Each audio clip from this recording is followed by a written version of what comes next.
Seja bem-vindo ao Minuto do Conhecimento. Você já imaginou como certos detalhes dos carros de antigamente eram surpreendentemente intrigantes? Vamos explorar 11 curiosidades que marcaram época. Os faróis escamoteáveis eram mais comuns em carros esportivos, mas a Honda também gostava de adicioná-los aos seus modelos. Esses faróis podiam se levantar e descer e ficavam escondidos quando desligados. Esse tipo de luz remonta à década de 1930, mas as regulamentações para luzes de veículos mudaram ao longo do tempo e até os anos 1990, o farol escamoteável estava enfrentando extinção devido a questões de segurança. Por causa disso, os fabricantes retiraram gradativamente essa configuração de luz que desapareceria completamente em 2004. O apelo dos cintos de segurança automáticos é desconhecido, mas muitos carros compactos fabricados na década de 1980 tinham esse recurso. Se você se lembra de entrar em um Honda Civic ou Honda Accord mais antigo, provavelmente lembra dos cintos de segurança deslizando pelo seu ombro. O conceito era que o motorista e o passageiro não precisariam se lembrar de colocar o cinto, porque o carro cuidava disso para você. Embora as intenções fossem boas, esses cintos de segurança exigiam que você prendesse manualmente o cinto pélvico, o que muitas pessoas deixavam de fazer. Os motores dos cintos de segurança também costumavam queimar ou ficar presos, tornando o ato de prender quase impossível. Assim, no início dos anos 1990, esse recurso foi completamente abandonado. Compradores de carros costumavam reclamar que suas antenas eram frequentemente roubadas ou danificadas no lava-rápido. Então, os fabricantes decidiram resolver esse problema introduzindo antenas elétricas. Elas foram usadas em carros até o início dos anos 2000 e tinham muitos benefícios.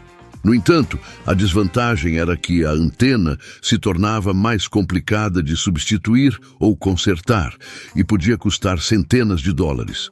Felizmente, ao longo do tempo, os fabricantes descobriram como incorporar a antena ao design do carro e a antena elétrica se tornou uma coisa do passado. As janelas de ventilação permitiam que os passageiros de um carro abrissem um pequeno pedaço de vidro triangular para deixar entrar um pouco de ar fresco. Isso era uma característica de design essencial, considerando que a maioria dos carros, na primeira metade do século XX, não tinha ar-condicionado. Mesmo durante a década de 1950, o ar-condicionado era reservado para os carros mais luxuosos. As janelas de ventilação foram ficando menos comuns à medida que o ar-condicionado se tornava mais barato e, eventualmente, padrão nos veículos.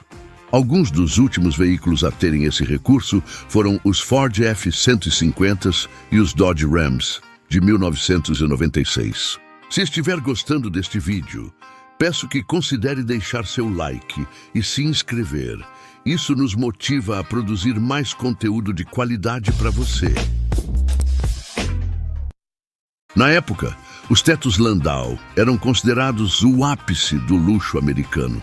Esses tetos de vinil pretendiam parecer conversíveis e eram nomeados após uma carruagem puxada por cavalos que vinha de Landau, Alemanha. O único problema era que esses tetos se deterioravam e, eventualmente, se desfaziam. Substituir o vinil podia ser uma proposta cara, e não era algo que muitas pessoas queriam lidar. Esse estilo de teto saiu de moda nos anos 1990, embora ocasionalmente você ainda possa encontrar um teto Landau em um novo Cadillac. Fortemente influenciado pelo filme Smokey and the Bandit e pelo fato de que os celulares não existiam, alguns carros na década de 1980 tinham a opção de vir com um rádio CB. O rádio CB facilitava a comunicação bidirecional entre carros. Mas a moda parecia desaparecer rapidamente à medida que os celulares eram universalmente aceitos.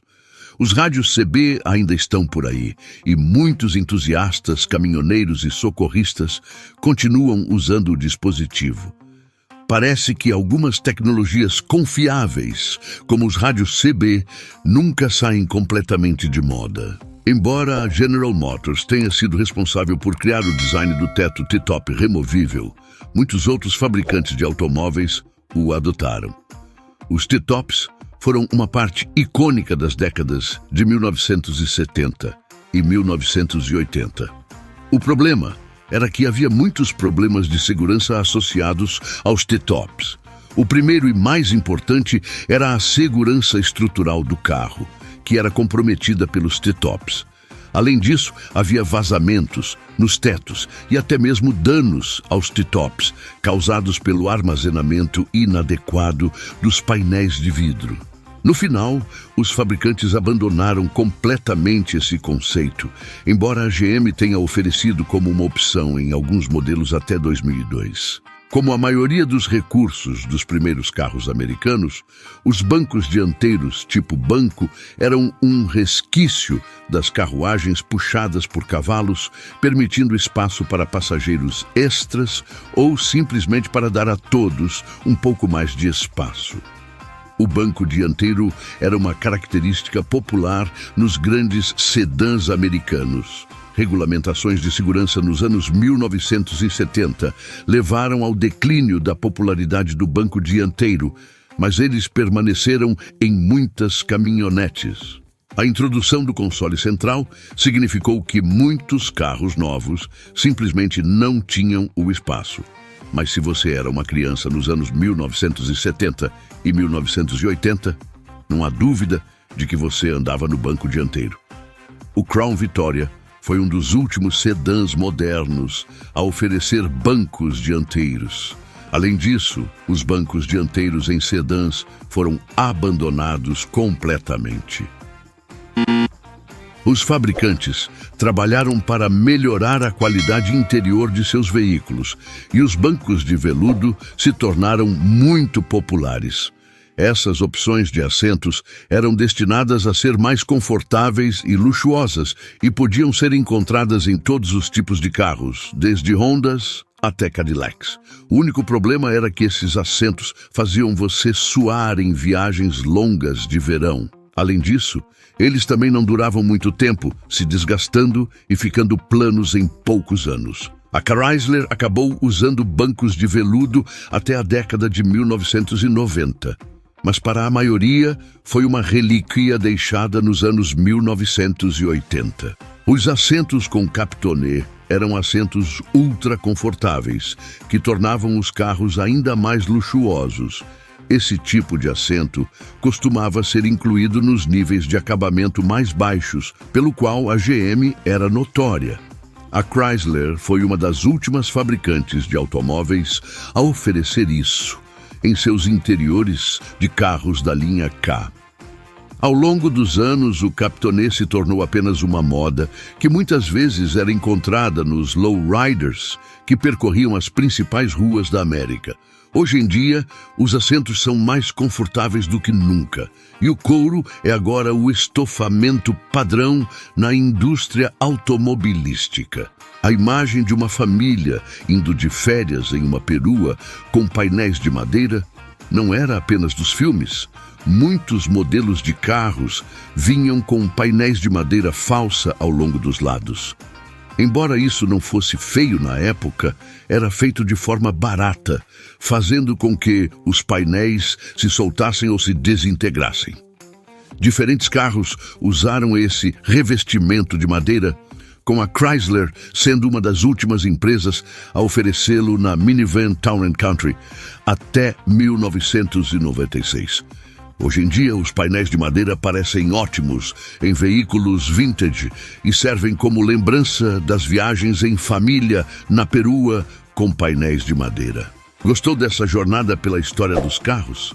Então deixe seu like e não se esqueça de se inscrever para não perder nenhum conteúdo fascinante como esse.